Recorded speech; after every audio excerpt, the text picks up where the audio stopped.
Both the prices and the supplies for Bitcoin and Ethereum have been dwindling lately.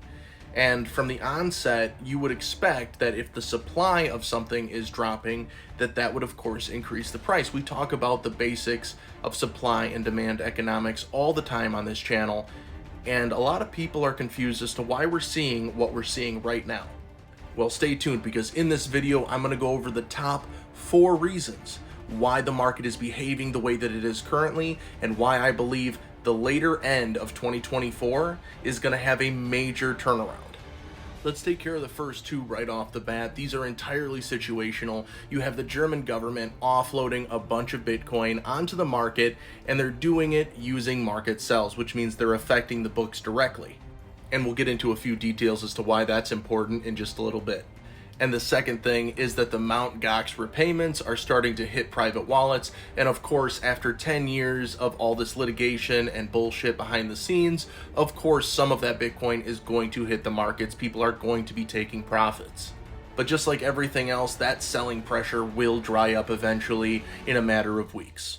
And third, we're going to talk about the buying and selling behaviors of the Bitcoin miners. I've made videos on this before, simply explaining that when the Bitcoin halving happens, which we just had happen earlier this spring, you have a shakeup in the Bitcoin miners' accounts between their cash account and their Bitcoin holdings that they're actively mining. Because of their selling ratio between the cash that they need to have on hand and how much Bitcoin they're actually mining gets changed up during the halving, you have this time period, typically 2-3 months afterwards, that they are capitulating. They are selling their Bitcoin holdings to make up that difference in order to pay for their current day-to-day operational costs. But like every other cycle, we eventually see a massive turnaround where not only do they stop selling, but they begin accumulating.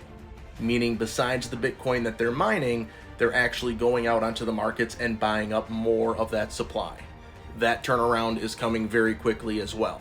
And finally, let's talk about the market makers, the ones that have enough wealth that they can influence for at least the short to medium term the price action of these assets. Now, I'm summarizing this strategy for the sake of making it digestible in a short video, but just know that there is some more nuance to what I'm about to say. OTC simply means over the counter. It's kind of like buying and selling off the books, where you're not going to be influencing the prices of any exchanges that you may or may not have been dealing with if you did market buying and selling. So imagine like a big pool of crypto off to the side of exchanges that someone can go in and buy from if you're doing a big enough purchase or a big enough of a selling order to not affect the prices in the immediate term. But I have some great news, and this is the reason why patience is so important, especially in the months following the halving.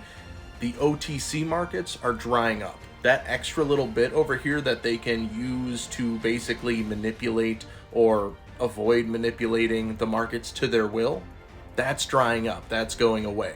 So eventually any major orders will have to go through a standardized market book.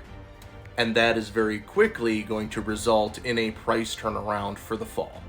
So there you have it. In summary, you have the 2 situational moments of selling where the German government are offloading their Bitcoin, and you have Mt. Gox repayments, of course, influencing the price in the short term.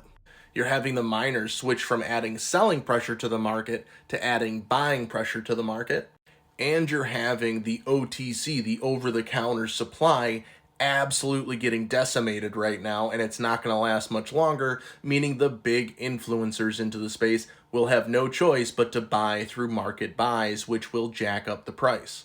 And just another bonus thought, we are expecting the Fed to maybe reduce interest rates maybe one time yet this year, and if that happens, that introduces a bunch more of liquidity into the markets. If you enjoy conversations like this around cryptocurrency, economics, and wealth building, make sure you hit that like, hit that follow, leave me a comment down below, and I'll see you in the very next video. Thanks.